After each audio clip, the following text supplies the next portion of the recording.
Iran and Israel are at war after Israel launched an unprovoked attack last week. Bombs are falling on Tehran and Tel Aviv as we speak. Meanwhile, massacres in Gaza continue a pace away from the gaze of the world. Here to join me today to talk about Iran, Gaza, and the British role in the horrors we're witnessing is Lowkey, maybe the most prominent and eloquent voice for Palestine in Britain today. Lowkey is a journalist, analyst, and a musician who has been speaking out about the crimes of Israel for decades. Lowkey, thank you very much for joining me today. Ahmed, thank you for having me. And I want to start by saying that I am sitting with the most eloquent voice for Palestine in this country at the moment. And more specifically, I wanted to say that I'm deeply inspired by your resilience, by your ability to push through all of the pain and all of the suffering and all of the trauma and continue to speak out in the way that you do in this country. It's essential that people that have survived the genocide in Gaza are able to document what has happened in all languages. And your work in English has been massively important to so many of us. And it also gives those of us in the position of being raised here in the diaspora of Middle Eastern countries, more of a fire in our belly to keep pushing. So thank you for that. And thank you for having me today. Okay, this means the world to me, especially coming from you. I've always considered you one of the most brilliant and most prominent voices for Palestine here in the UK. So thank you very much for these words, and thank you for joining me today in person. You interviewed me twice before, and now I'm interviewing you. So thank you very much for coming to our small studio. Great to be here. So Lowkey, I want to start by hearing from you about what you think. Right now, last night, we've been watching barrage of rockets coming from Iran to Israel, hitting Tel Aviv, hitting Haifa, hitting all of Israel. And we also have seen a lot of bombings in Iran. And many of us are now worried. Are we on the verge of a World War III? What do you think?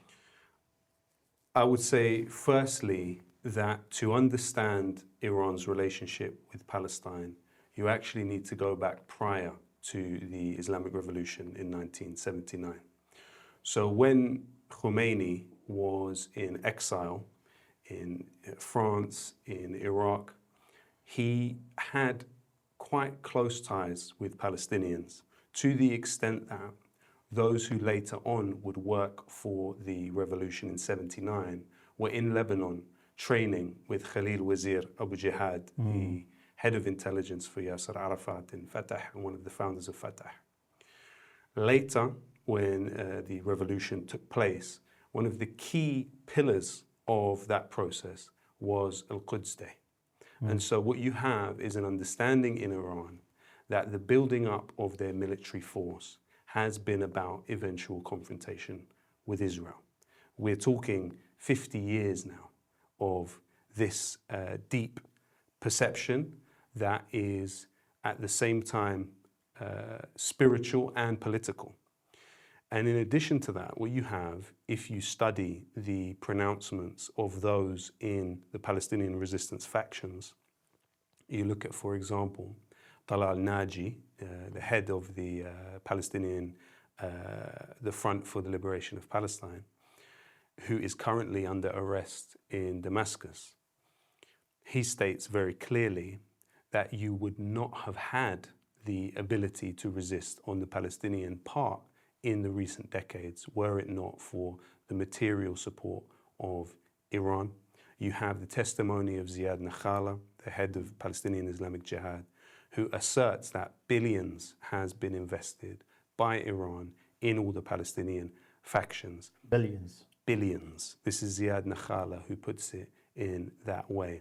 And the key point here is it's not invested in infrastructure necessarily, it's invested in wages, that's true, but it's also been invested, very importantly, in the training of the Palestinians to defend themselves. So you have the common saying about the Palestinian revolution, min al-hajar wal-miqla'.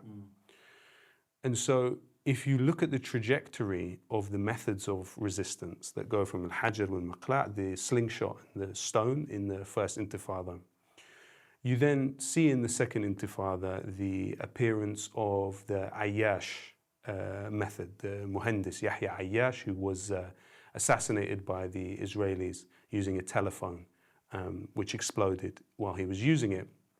It was suicide operations. Now, that was always controversial. This is this is the fact. Then things move on to a period where there are not just Kalashnikovs, which in the case of Gaza, the license for locally producing Kalashnikovs was given to them by the Russian government. And this was something that deeply upset Israel in the direct aftermath of October 7th. And Israel was making the claim, and its advocates online and in the media were making the claim to the Russians that we were killed by your weapons, because the Russian government gave the permission to the Palestinian resistance factions to produce those weapons. And also... Are you saying that the Palestinian resistance factions were producing Kalashnikovs? Yeah, locally, yes. And That's with the license, including the bullets, and the license was given to them directly by the Putin government in response to the Israelis sending Tarvor rifles by Elbit Systems to Azov battalion fighters in Ukraine. What you also have is, according to the Israelis now, evidence of Chinese weapons in Gaza. Now, to what extent that was, from what year that was, that's not clear. But in terms of the lion's share of external weapons that existed in Gaza throughout this period, they were from the Iranians. The Iranians built an underground base in Sudan, which was recently discovered, which was, the entire presence of it was, the basis of it was supplying the resistance in Gaza. And in addition to that, you also have the Cornet missile, which are Russian produced, which, according to Talal Naji, these came directly from Qasem Soleimani and were delivered into Gaza and allowed the Palestinian fighters to destroy the Merkava tanks with ease, actually. And so there's really a plethora of ways in which Iran materially has supported the Palestinian resistance faction. Saleh al-Aruri, for example, in one of his interviews stated that Iran is the only state in the entire world that has a yearly budget set aside for the liberation of Palestine. Now, across that period of time, Iran was also able to build up, not in a proxy way, pro-resistance forces across the region. And the greatest evidence that it is not a proxy-like relationship is when you look at the Yemeni example, or when you look at what Netanyahu said about Hassan Nasrallah before he died. He claimed that, because Israel studies communication of really many people around the world, and it works out behavioral patterns. And one thing that Netanyahu said he was able to deduce about Nasrallah is that Nasrallah was the mehwar of the mehwar, the axis of the axis. So he was influential on the resistance axis rather than being a proxy of the resistance axis, and Iran specifically. So Iran has been building up to this for a lifetime. And it was very naive. It's okay, go for it. It was naive of the Israelis to think that taking out the leadership would mean that all of the infrastructure that Iran has would not still be a threat to it militarily. And in this particular position, you have a very strong possibility that Iran will shut the Strait of Hormuz, which will paralyze the global economy. You have a very strong possibility that Iran will disable the oil platforms in the region, which again will cause a massive shift in the economic equation. And so Israel and the United States have to be very careful with this attempt to remake the region. The United States is trying to, and has been coveting on regime change in Iran from the very beginning, With Jimmy Carter, they developed something called the Zagros Mountain Strategy, which would be a method through which the United States would seek to invade Iran. What you then had going on from that, you have to remember that when the Islamic Revolution happened in Iran, their local assets were the closest were Israel and Diego Garcia. They had none of the US military bases that they had through the Gulf War. So when the Gulf War happened, it was the opportunity for the United States to swarm militarily, not only around Iraq, but also around Iran. And those military assets have been massively important, not only in the war in Iran, but the war in Gaza, for example. So you've seen regular weapons shipments, unfortunately, going from Al Udeid Central Command in Qatar to the Israelis, sent by the Americans to the Nevatim base. You've also seen shipments coming from the US bases in Kuwait, and of course Akwatiri, as your colleague Matt Kennard has masterfully investigated, has been a key hub for this war also. Okay, so thank you very much for that. Yeah.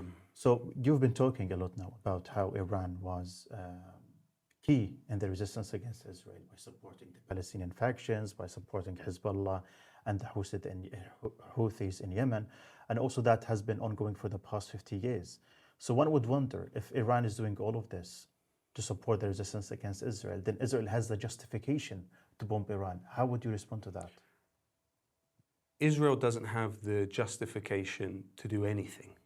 Israel needs to dismantle as soon as possible. It's a threat to human life. It's a genocidal project. And actually, when you look at the development of Zionism, it goes from being a settler colonial project based around lobbyists in Britain who have these pretensions to, you know, as Theodore Herzl said, spirit the penniless population across the border. As Chaim Weizmann said, a few 100,000 Negroes, he called them, of little import. This is how Chaim Weizmann, the lobbyist who was able to procure the Balfour Declaration and actually largely wrote the Balfour Declaration in this country, spoke about the Palestinians. They were constantly referred to as a population that needed to be moved.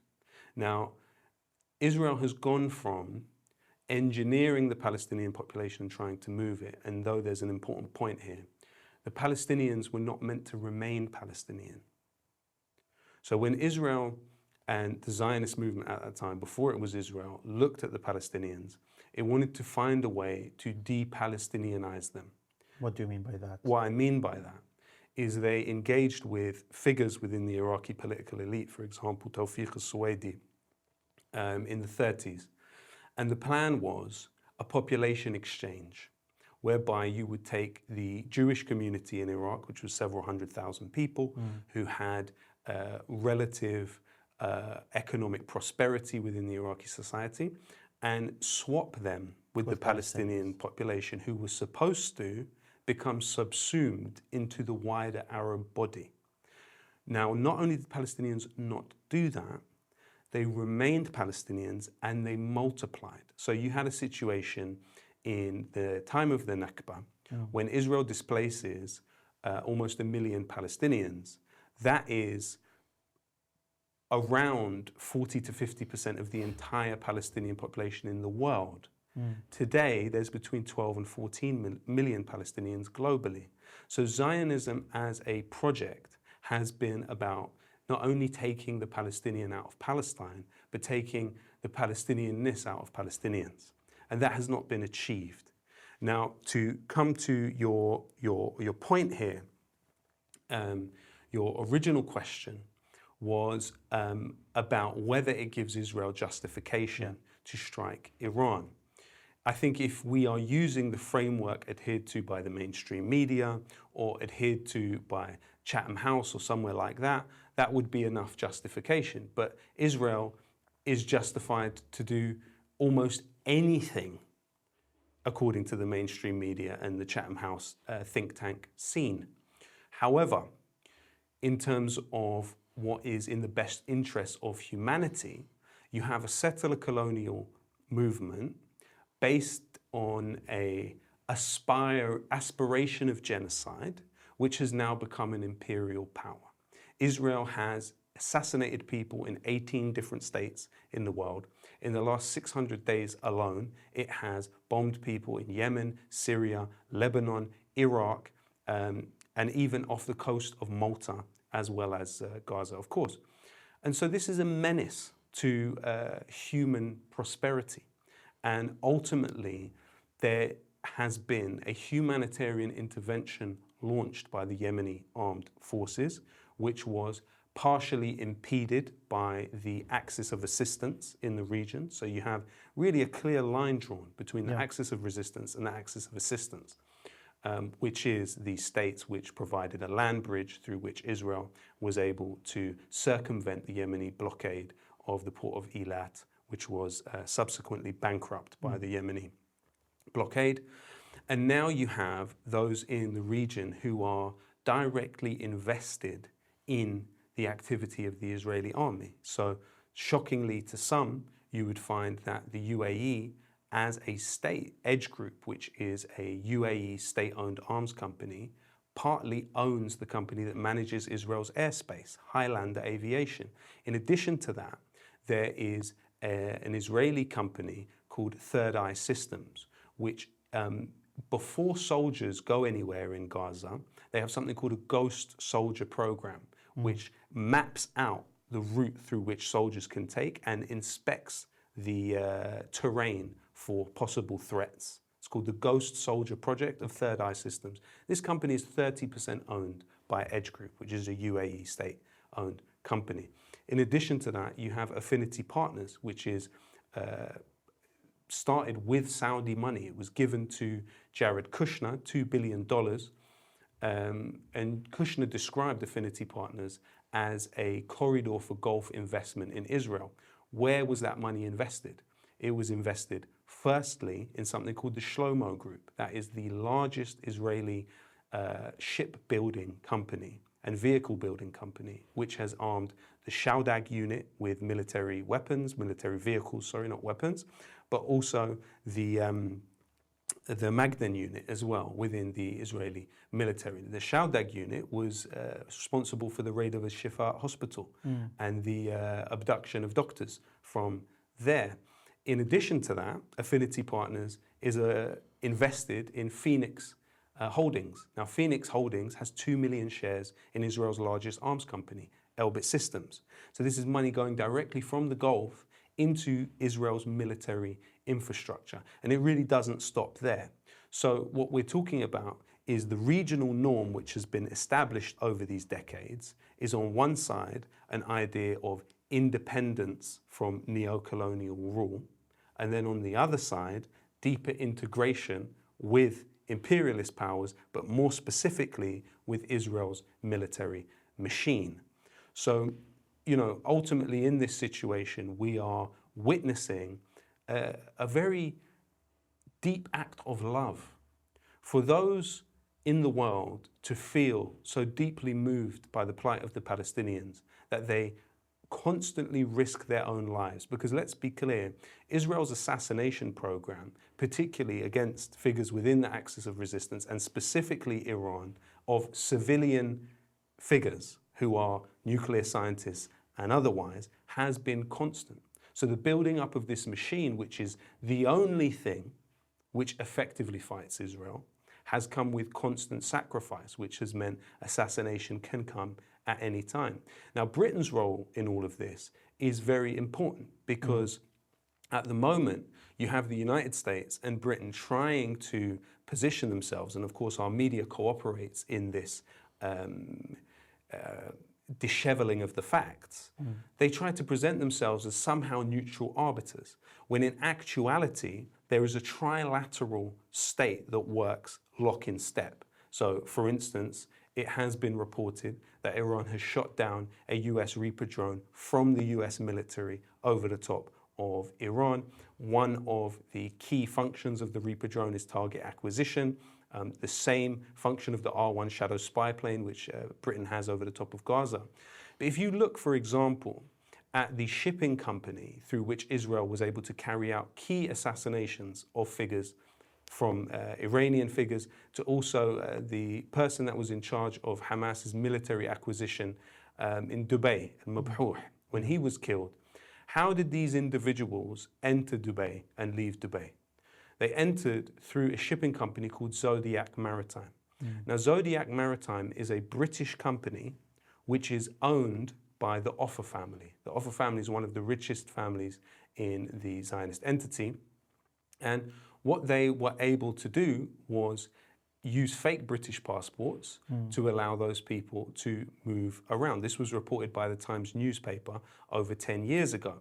You would think, especially considering that at the time the British government then took some measures, at least superficially, to temper the activities of Israeli intelligence in this country, there was some consequence for the Israeli embassy. What then took place, you would think that Zodiac Maritime would stop operating. But that's not true. Zodiac Maritime continued operating up until today. This British registered shipping company, which has been revealed to act as a front for Israeli intelligence, still functions in this country. In fact, the same shipping company was responsible for the assassination of Khalil Wazir Abu Jihad in Tunisia. Wow. So there you see it comes together. The fronts are the same. Unfortunately, I think we have, because the scale of the suffering is so large, we fixate often on the end, the product of the infrastructure. So the spectacular violence.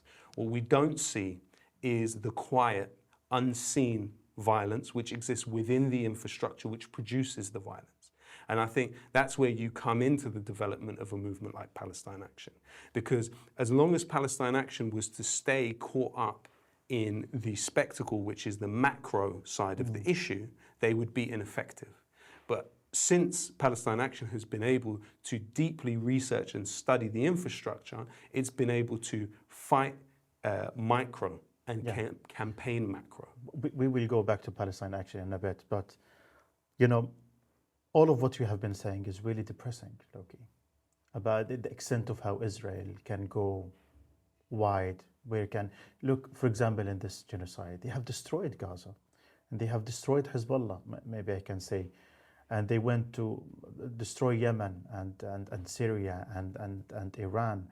And all of this takes me to this question. Netanyahu, for 30 years, he has been talking about changing the regime in Iran. And now, besides bombing Tehran, we can also see that there are a lot of spies for Israel that work within Tehran.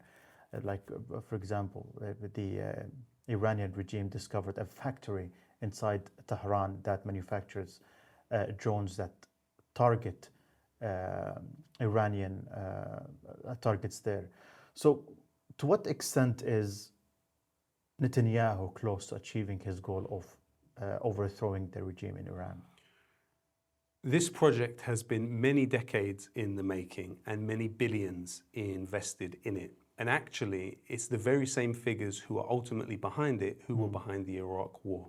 So when you look at a key lobby group that has been working for this objective is United Against a Nuclear Iran. Now, who leads this organization? Jeb Bush, the brother of George Bush. Okay. Who else is in the leadership of the organization? A gentleman by the name of Mark Wallace, who was a representative for the Bush regime at the United Nations during the Iraq War. Who else is on their board of advisors? Meir Dagan, who was the head of Israel's external intelligence agency Mossad at the time of the Iraq War. You also have key support from John Bolton, who was absolutely vital to Bush's neocon wars. However, and I think this is the point that needs to be emphasized, I read, and again, it's perhaps easier for me to read it that way because I have less of an intimacy with the suffering of people in Gaza. Yeah. But I read these last decades as a refusal to die. I don't necessarily read it as Israel is all powerful, because people have continued, your work is a testament to it. My work is a testament to it. People have continued to resist, and they've refused to submit to ultimately what Israel wants. Yeah. Now, in response to your question, I think it's important to be clear that there would always be a very dear price to pay for standing with Palestine in the way that the Iranians specifically have done. You have these attempts to circumvent the resistance have gone across the globe, and they have extended as far as journalists here. So when you have an actual government that in an institutional way, not in a symbolic way, not in an emotional way, but in an institutional and material way, is working for the liberation of Palestine, then of course those things would happen. However, and I think this is an important point for where we are now in the conflict, is yes, Israel has been able to have cells within the country. You cannot forget that Israel has been intimately involved in backing Kurdish groups in the country. It's been involved in backing Mujahideen al-Khalq in the country. So, of course, it would have cells there who are working on producing drones. And actually, at the stage we are at now, which is 3 days into the war, the hot war between Israel and Iran, according to some sources, the majority of Israel's attacks have come from those cells within the country who were able to launch drones. Now, but Israel says that they have now destroyed all the defense systems. Well, you're going to see that they have superiority over the. You're going to see that that is just psychological warfare and just is simply materially not correct. You'll see that today, tomorrow, and the next day.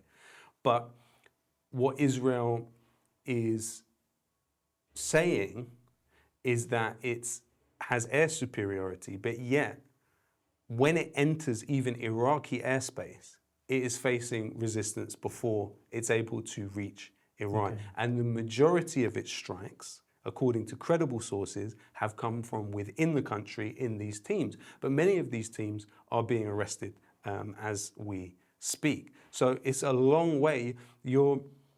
Israel has never fought a war like this. And actually, in our lifetime, we've never witnessed a war like this. Because what we've witnessed in our lifetime is Iraq, Afghanistan, Gaza, and now this.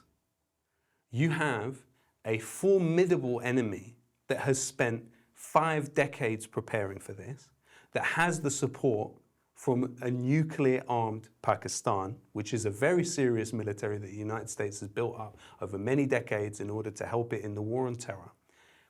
And by extension, you have support from China.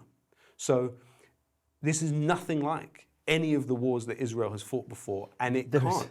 There is a lot to unpack here, actually. Yeah. I want to talk about Pakistan, if they are really supporting Iran or just it's talks. Many people say that it's just talks because Pakistani army was trained by the Americans, for example, and at what extent can the Pakistani military go against the American will? And also China. Is China really willing to engage in a proxy war against Israel? Let me give you an example. So China put together something called the Strategic Comprehensive Plan, the Comprehensive Strategic Plan with Iran, which was to invest tens of billions in Iran over the next decade. It has key, far more than any other country in the Middle East. China is invested in the future of Iran and has absolutely no interest in a change of government there. Just a day after Israel's strike on Iran, you had a flight coming from China loaded with weapons going to the Iranian government. So is that documented? It's documented, yes. The worry from my side with Pakistan is, because this is one of the things that we've looked into, is it has within the functions of its internal security state the use of Celebrite, which is an Israeli tech company, an intelligence company, to hack the phones of its own citizens. So I worry about, and Israel has since 2012, when this policy was set by Benjamin Netanyahu, rode on top of the wave of neoliberalism, because of course neoliberalism is the hollowing out of the state and the empowering of private companies. So what it does is in this country, neoliberalism took what was Royal Mail, the water system. I mean, for example, it's not known by many people that the water system in London is managed by an Israeli company, fully staffed by alumni of the Talpot unit within the Israeli military. Wow. It then communicates movements within the water system to Thames Water. So it knows the information before Thames Water, and this is widely documented. Now, strategically speaking, what would placing a company full of former military personnel from another entity do to the idea of sovereignty? But this has been the case since the 2012 period, though this actually happened prior to 2012. What Netanyahu set in place as a policy, which has been acknowledged in Calculus Tech, a key Israeli magazine, was the policy to siphon into private companies alumni of Unit 8200, which is the Israeli unit which monitors Palestinian communication. And let's not forget that Oslo was a bonanza for Unit 8200, because prior to Oslo, there was a tiny percentage of the Palestinian population attached to telecommunications. Even on landlines, it was a small amount of the population. Post-Oslo, you have the establishment of Paltel, of other Palestinian communications companies which operate under the auspices of the Israeli Ministry of Communication. And so then that I did not know that. That then provides a very rich treasure chest of information for Unit 8200. And it's out of Oslo that Unit 8200 is now inserted into all manner of state function around the world.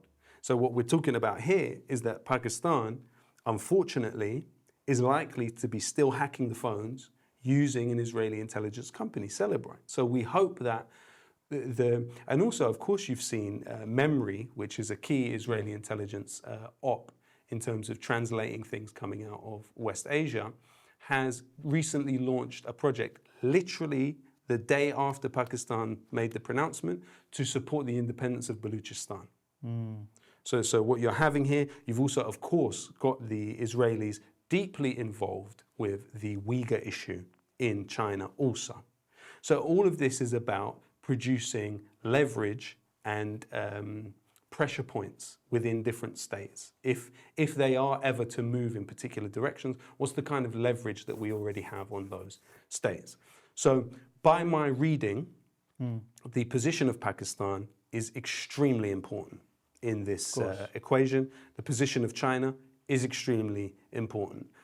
Personally, I don't hold great trust in what Russia can offer, because if you study the 67 war, for example, the information that Abdel Nasser was giving, of course, the King of Jordan was spying for the Israelis. The King of Morocco was recording his conversation with the Arab leaders and sending them to the Israelis. But the Russians, the Soviet Union, were giving the information to the Israelis, which allowed Israel to make the sneak attack, which began the Six-Day War and paralyzed the Egyptian military. Okay, let me ask you this again. Is Netanyahu close to achieving his goal in overthrowing the Iranian regime then? No. No. No. No. And let's imagine. Because also those who are of the opposition are united against Israel in a way they've never been before. Think about it this way.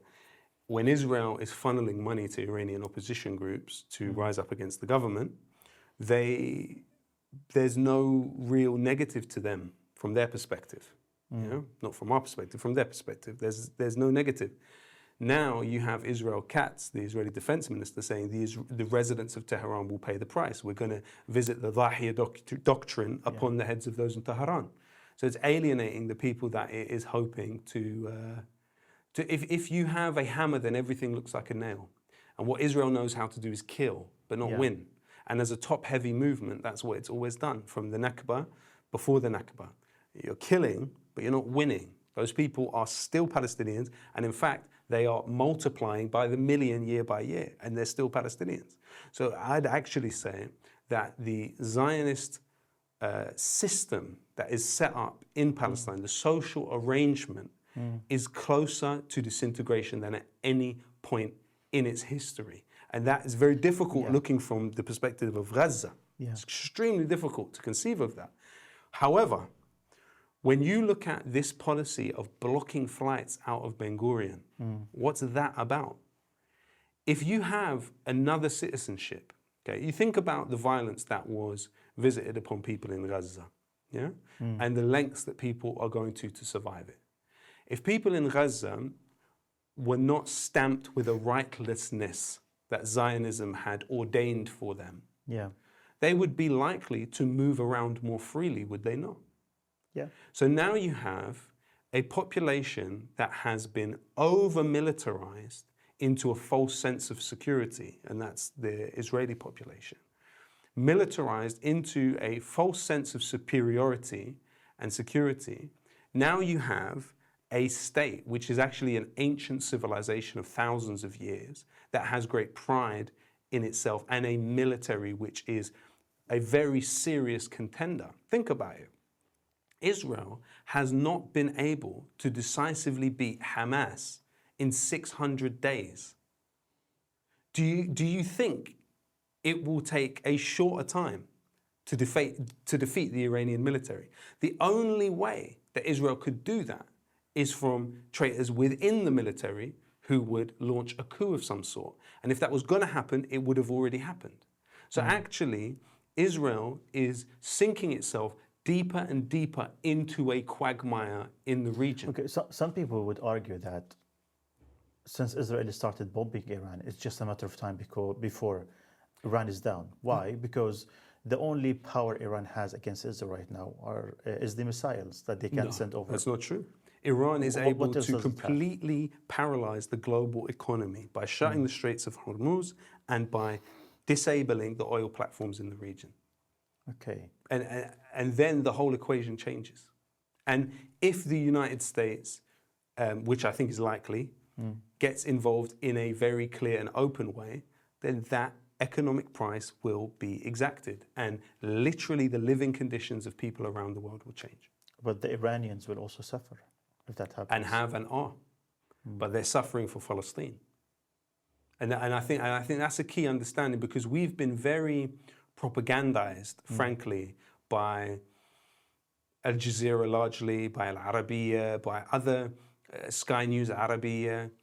These are news platforms which are controlled by states who are part of the axis of assistance, frankly. Yes, they sometimes will cover the cause in a fair way, but they're not pro-resistance. They're not pro-resistance. There's individuals within them. There's, some extent to which they'll employ huge members of communities that have their own orientations. But as states, these are firmly within the trench of assistance to genocide. And so therefore, they have done a lot. And, you have to remember, I remember 2014 and Daesh. Yeah. Do you remember the extent to which some of these channels, no, not some of them, all of these channels, maybe with the exception of Sky News Arabiya, produced this idea that Daesh was justified in what it was doing? And Daesh, and you see it with the spy that you have in Syria now, who, let's be clear, Al-Jolani has at best an advisory opinion on what happens in Syrian airspace. At best. He has no control over who flies in and out of Syrian airspace, That's a big claim, who bombs what. It's a fact. He has at best an advisory opinion. We have been imbued with the idea constantly that the only people that are willing to sacrifice their lives for Palestine are our enemy. And that has taken place over decades, that they are irrational, that they have practices which are completely out of the realm of reasonability, that they are nothing like the rest of the region. And now you have in front of you materially the proof of what that particular state was doing this entire time. It was building up its ability to deter and hopefully liberate Palestine from genocidal Zionism. Do you think Iran can liberate Palestine from the Zionists? I think no other state in the history of this struggle has done as much, sacrificed as much, spent as much, bled as much for the Palestinian cause as Iran. And that is a material analysis. That's not a an emotional position. That's not a position which I've always had. It's a position that I've come to from studying what has happened. Now, of course, there are those of the Chatham House ilk who will turn around and say, oh, well, look how the Iranian model ends. And they'll point to Gaza. And they'll say, you want your Iranian model for other people? That's what it will end in, because they're not able to do what they're supposedly trying to do. That's the position they'll take. In every case, from Sabra and Shatila to Jenin, where disarmament has been visited upon the Palestinians, largely by Abbas and his gang, they've disarmed people, massacre has followed. Massacre has followed. So ultimately, you know, it's a Palestinian decision at the end. But those of us who are outside of Palestine and who are, I'm not saying disarmament is a Palestinian decision, I'm saying the choice of method of resistance within Palestine is a Palestinian decision. But what happens outside of Palestine with the rest of us who are working in the ways that we are, it's really important for us to study the material aspects of this to really work out what is and isn't happening and who is and isn't in a position to assist. If Iran is taken down, what implications will this have on the Palestinian cause? If those who are involved in a nuts and bolts daily way in the struggle say billions has gone from that state towards Palestinians fighting, then that is lost. That is lost. And where else do you have it? You're going to have it from Erdogan, whose son is accused of his shipping company still trading with Israel throughout the genocide. Is it going to come from Erdogan, whose close associate owned 40%, Zulu Holdings owned 40% of Dorad Energy, the Israeli company that pumps electricity into the Israeli military bases? Is it going to come from Erdogan, who 40% of Israel's oil comes from the pipeline which runs through Turkey? Where's it going to come from? Some people argue that the model of armed resistance has failed because there was a genocide in Gaza and the Palestinian resistance in Gaza maybe is destroyed right now. And they argue that maybe the way forward is not with armed resistance, but with peaceful methods, peaceful resistance. It's for the Palestinians to decide. But for the rest of the states that are targeted by Israel, what you have only seen, let's be clear. If it was not for the resistance in South Lebanon, today Israel would be in Beirut. It would be in Beirut. It would occupy Beirut. If it wasn't for armed resistance in Yemen, then Israel would still not receive a single rocket from the Yemenis. If it was down to the other side of that war. And here's another key point about China that I think is worth mentioning. China was able to bring Iran and Saudi Arabia together to calm things down in Yemen. That opened the space for the Yemeni armed forces to intervene in Palestine. So that's one aspect of the China story. But I would say outside of the Palestinian example and inside the Palestinian example, there are too many clear demonstrations that armed resistance has led to wins. They may be temporary, they may be attritional, they may be partly, but I would say those examples are definitely worth focusing on also. But it's certainly not my place to say what I think Palestinians should or shouldn't be doing. And it's also not something that's been imposed on them from anywhere. You know, one of the things you have to remember about Iranian support for Palestinian resistance factions is they even were sending weapons. The Karin A ship, which was caught entering Gaza, which was sent by Iran. Talal Naji made an amazing point when he said they got that ship, but they didn't get the 9 others. And the 9 others that came in had weapons that even were given to Fatah at that point. And this is at a point when there was a key disagreement and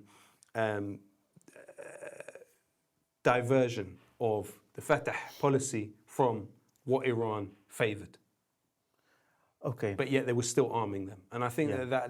that is relevant to the story. Let's go a little bit to the situation here in the UK.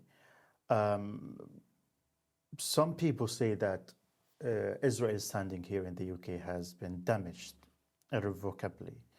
And the polls that we're seeing right now says that the majority of the people here in the UK, they do not support the genocide. They support the Palestinians' rights and the stopping the armament, stopping arms trade with Israel. Do you see that Zionism and the support for Israel in the UK has been defeated? Well, what Israel never understood from the beginning to now is that winning a war is not about punishing the most vulnerable in the population and killing them on an industrial scale. That doesn't equal a win, and hence why we are still here in this same fight after all of these years. Winning the war means convincing the largest number of people in the world of your viewpoint. Yeah. And if that is the case, then Palestine has won, because more people around the world have a perception, and that is an attritional aspect of the war. It means that 10 years down the line, 20 years down the line, as generations develop, do you think there's anyone that has witnessed these scenes in Gaza and has shed tears over it is not going to pass that feeling on to their children? Do you think Israel will be able to normalize its presence in the rest of the world, let alone in Syria, let alone in the West Bank? The shadow of what it's done in Gaza will haunt the Zionist project and define the Zionist project, not only to the region, but to the rest of the world. And it's defining itself in what it's done in Gaza. I totally agree with you on that. But my problem here, and it's not my problem, it's a problem of so many Palestinians who have been living here in the UK, who have been having these conversations with me. We all agree that the public opinion here in the UK is with the Palestinian people, with the Palestinian rights. But unfortunately, all of these protests, all of this public opinion, the positive public opinion about Palestine in the West, did not stop the genocide. And the Palestinians are being slaughtered day and night for the 20th month in a row.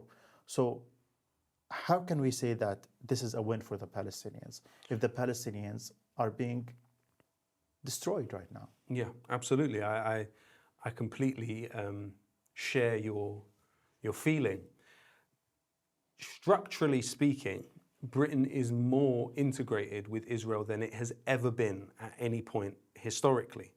Okay. But what you do have, and this is also important, is within the institutions of the state, you have more opposition to Israel than ever before, within the civil service, within the Foreign Office. You know, you had 300 employees who were basically told by the Foreign Office, resign if you don't like our policy on Gaza. Can I ask you a follow-up question on this?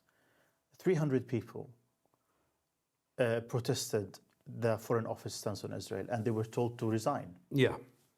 What is so special about Israel for the West? Why is Britain so insistent on supporting Israel, despite all of these protests, despite what is happening in Gaza? It depends on the historical reading that you have, because there are those who read into Britain's relationship with Israel a form of Christian Zionism and philo-Semitism that goes back to Lord Palmerston in the 1800s, the establishment of organizations there that had a Zionist slant to it. There are those that then start it more with the Wiseman relationship with Churchill and with Balfour and, you know, World War I, when really Britain did not have the ability to produce smokeless gunpowder. And Wiseman, who was, of course, a teacher of science at Manchester University, came up with the Wiseman method, which was able to produce smokeless gunpowder through starch and potatoes and whatnot. And they did that. And the service that he provided to the British military in World War I was essential in halfway through World War One. And so his influence grew massively, and he was able to procure the Balfour Declaration. There's different readings on the British attachment with Zionism.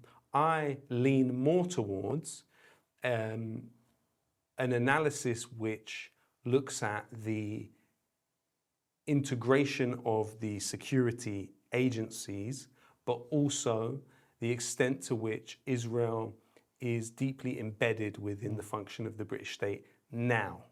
Okay. I don't think there's an emotional attachment to Zionism, but I think there's a material attachment to Zionism. But I also think there's a well-established function between Israel and Britain of outsourcing things to each other. So, for example, Israel outsources the training of the Palestinian Authority to the British, and they train it in particular ways so as not to bother the Israelis. They're, for instance, not allowed to train Palestinian Authority security services in the use of sniper rifles, because if they were to have the knowledge of using snipers, then they may start shooting at Israeli soldiers. So they do that through Adam Smith International, which is a British security company which is almost exclusively former employees of Britain's external intelligence agency, MI6, and the Foreign Office. But there's also a plethora of other ways that they outsource things to each other. So, for instance, there's something called the UK-Israel Tech Hub.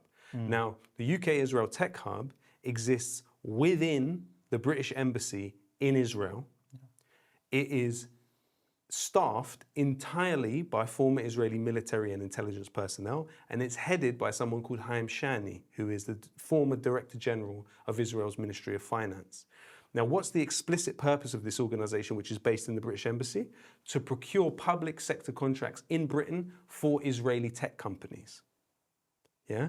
It's funded by the British government. So it's funded by the Foreign Office, it's funded by the British Embassy itself, it's funded by the British Department for Trade. Now, this is bizarre, because then what does it lead to? It leads to companies like Nice Systems, which at the time Haim Shani was a director of, getting contracts with the British police. So when we have Palestine Action activists arrested in Leicester trying to shut down Elbit Systems, they're then arrested, and Nice Systems, which is a subsidiary of Elbit Systems, is used to investigate them. Yeah? But then what else does it have? It has Celebrite, of which Haim Shani is also a director, then taking over the British police's function of hacking phones. So it's about the integration of the states, and it's about the leverage that that builds up. Okay, let's talk a little bit about Palestine Action. And I know you have been following Palestine Action for the past 5 years since its inception. Can you talk about the model that they started and some of the successes that they had? Because some people argue that Palestine Action promote for like destroying private properties that could endanger the activists and the possibility of having them being legally prosecuted by the government. What is your theory of a change? Palestine Action developed out of the established mainstream movement's complacency, and I'll explain what I mean by that. So the main organizations in this country which manage, there's a difference between organize and manage. They don't organize the protests, they manage the protests. Their relationship to the trade unions is umbilical. The trade unions fund them, and those trade unions, like GMB, for example, lobby for the arms trade.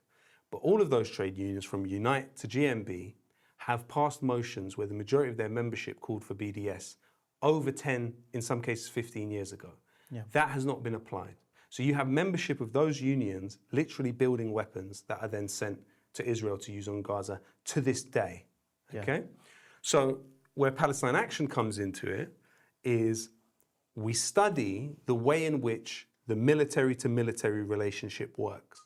We study the way in which there are particular points that are like pressure points in this country, which Israel will find very difficult to defend in a court of law.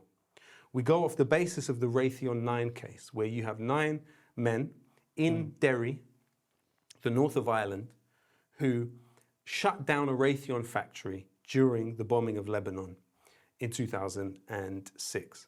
What happens then is they are then arrested. They enter court as the accused, but leave as the accusers, and Raytheon in Derry shuts down. It becomes untenable. So there's a key understanding of where victories can be claimed and where the enemy is vulnerable.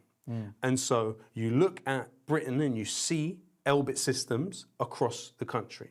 Now what happens? Palestine Action launches in 2020 with the first operation against Elbit Systems office in London, in Kingsway. This is the constituency of Keir.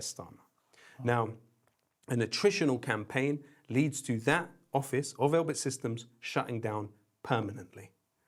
What then happens? You have Oldham, where there is Ferranti Technologies, which was procured by Elbit Systems for £12 million, but ultimately sold for £9 million, following the mobilisation of Palestine Action against the factory and the local community, going door to door and setting up stalls in the local vicinity, telling people what's in the factory and organising demonstrations outside of it.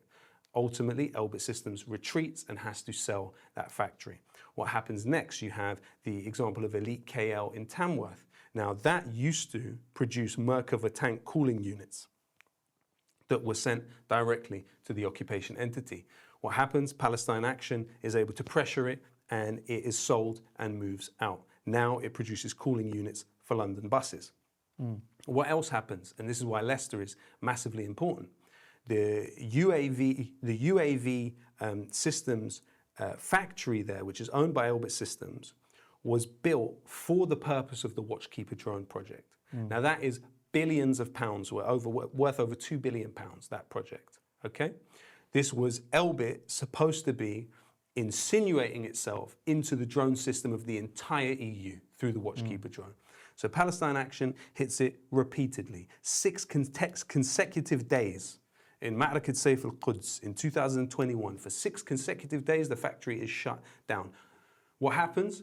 The police go to the fire brigade and they say, can you come in and take these people down? The fire brigade turn to the police and they say, no, we're with them. The police then appeal to the community and say, can you come in and help us get these people down? The community say, no, we're with them. The community then blockade the factory for 6 days. And now we're in a situation where the Watchkeeper drone project has been cancelled.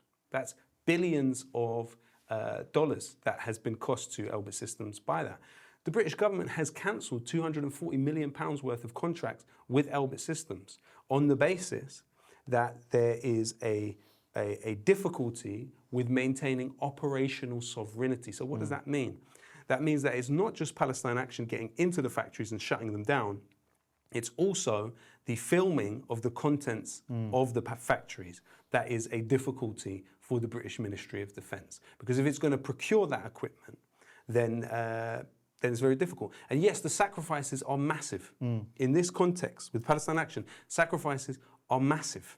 Tell me more about these sacrifices. You have 18 people in prison now for the Filton operation, which was Israel's new research and development centre in Bristol, for going in, and they are accused of causing £1 million worth of damage, including to quadcopters, which Israel has used in places like Nusayrat and other places in Gaza, where they literally lure people out of their homes with the sound of a baby crying and then kill them with those quadcopters. Those being produced in Britain. Palestine Action reveals that through the Filton operation and also causes damage to it. And so you have 18 people who are currently on remand and in some cases may spend almost 2 years in prison before they go before court. But they will be vindicated. These people who went to prison, the 18 people, did they know beforehand that doing this could end them up in prison? Yes. And they did it? Yes. And people are willing to give more for Palestine. It's insulting to our intelligence, right? That those who have turned Osloism into a professional pensioned job over these decades want to tell the rest of us what is and what isn't a danger to us in the context of genocide in Gaza. They've restricted us. They've caged us. They're part of the defeatism. These people peddle defeatism, frankly speaking. They peddle defeatism. I would like to talk to you about the Israeli lobby. And I know that in the past, no one could talk about the Israeli lobby in the UK. Now, there are a lot of people who could talk about Israeli lobby. So how can you describe the Israeli lobby for me here in the UK? Wow, that's a very large question. You have several key bodies which are part of it. So you've got BICOM, for example, you've got the JLC, you've got the Board of Deputies, and some of these are very old institutions. Board of Deputies didn't used to be Zionist, it became Zionist post the foundation of Israel. You've got JLC, BICOM, How CST. powerful are they in the UK? They've spent decades building up their influence. They've, their first conquest was over the community which they claim to represent. But then also they have a very close relationship with the Israeli embassy, as was made apparent in the trustees report of the Board of Deputies. It said we have a close working relationship with the Israeli embassy and strengthened links to the Ministry of Strategic Affairs and the IDF spokesman's unit. So they operate as an arm of the Israeli government here and pursue the objectives that the Israeli government would like to achieve here. We're not outnumbered, we're just out-organized, as Malcolm X said. And you have been a victim of the Israeli lobby. No, a victor. A victor? A victor upon Tell the me Israel more lobby. about it, please. Well, they attempted, We Believe in Israel, which is a project launched by BICOM, which has described the Israeli embassy as a key stakeholder, which was led by Luke Akehurst and is now led by apparent Israeli spy Catherine Shakdam.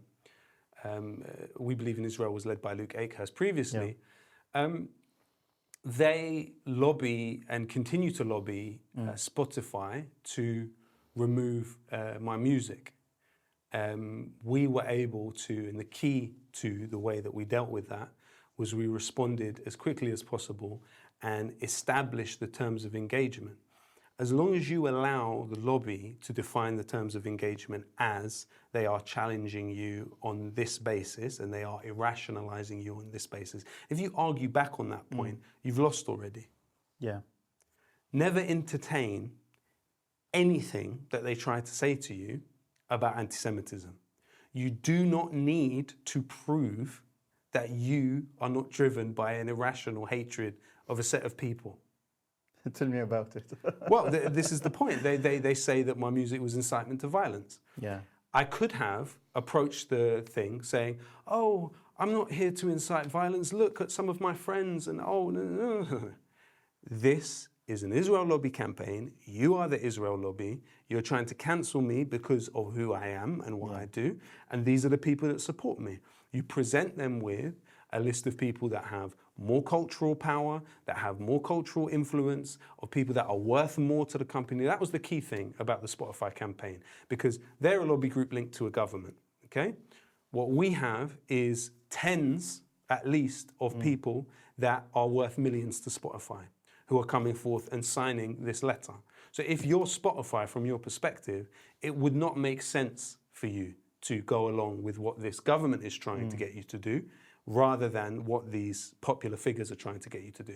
And the simple fact, as you know, Ahmed, is what is behind that is the cancelling of thousands of people who were thrown to the wolves in the Corbyn era and post-Corbyn era. People who were sacrificed for nothing, innocent, good people, workers, people who did everything they could for the Corbyn project were sacrificed, for the Israel lobby. Wow. It's the fact. But what's behind that is the killing and the genocide. So this is just an extension. You know, when they're using things like incitement of violence, I thought of Dareen Tatur, who was imprisoned for her poem Qawim Ya Sha'bi Qawimhum. Israel is seeking to export its system of punishing people for speaking out against it in Palestine to this other country. You have to be absolutely clear. You are not going to achieve what you want with me. And what you're certainly not going to do, and this is the problem with these generations who have given us misleadership and misguidance, is they've put us towards the apologetic stance, which is defeat. And behind that is, on one hand, naivety, but on the other hand, sinister intention. And that's the problem with what our mainstream movement has been about. It throws people to the wolves. Okay, let's end with something soft a little bit. Yeah. Yesterday, I've seen that you exchanged tweets with Piers Morgan.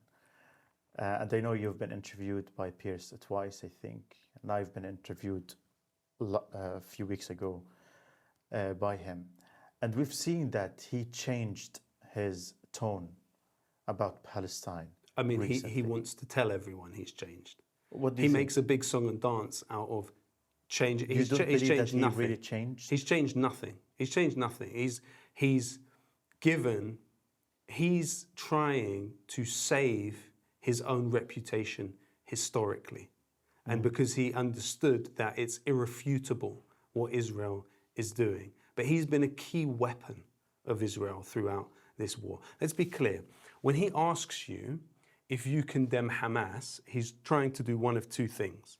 Either criminalize you or enlist you into Israeli military propaganda. Those are his two objectives. And so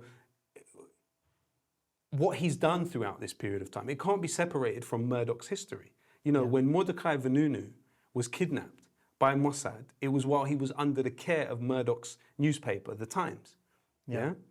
Murdoch literally had an Israeli intelligence group in this country in the 90s, which hacked his opponent's stuff. This was a group which was led by individuals from Israeli military intelligence and the Israeli military itself. Right?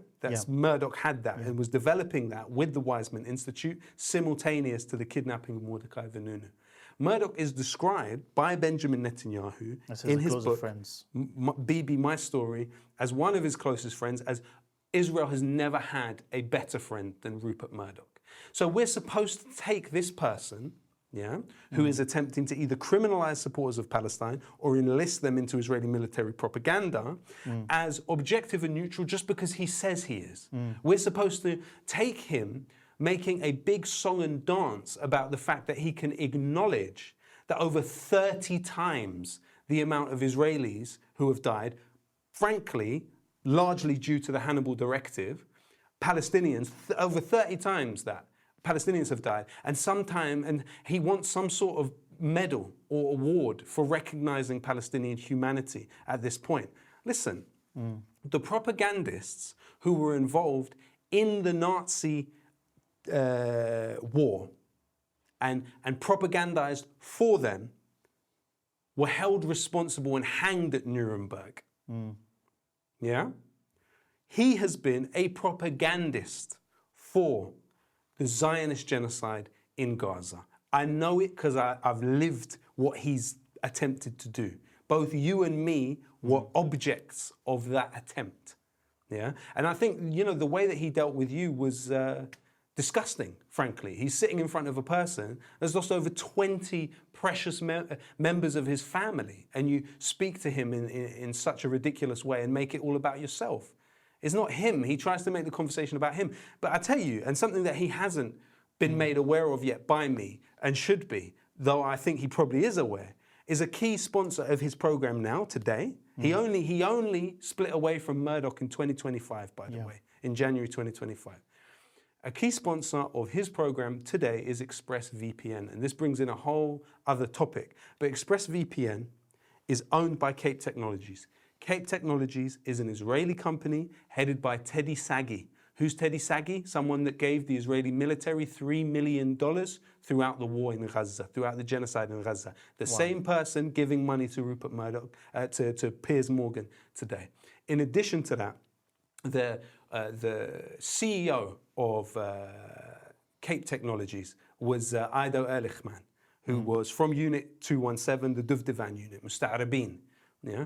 In addition to that, you had the head of finances at this organization, Cape Technologies, is alumni of Unit 8200. Very likely the very person that is signing the checks for the podcasts they sponsor, which include Piers Morgan, which include Tucker Carlson, which include Joe Rogan. And ExpressVPN is supposedly about digital self-determination, so you actually having control of your information. But if you're feeding your internet browsing into a company which is filled to the rim of Israeli intelligence, Wow. and if you then run a podcast which is directing people's data towards those individuals, come on. We're not born yesterday. Lowkey, thank you very, very much. Thank you, Ahmed. I appreciate it. Thanks for having me. Thanks.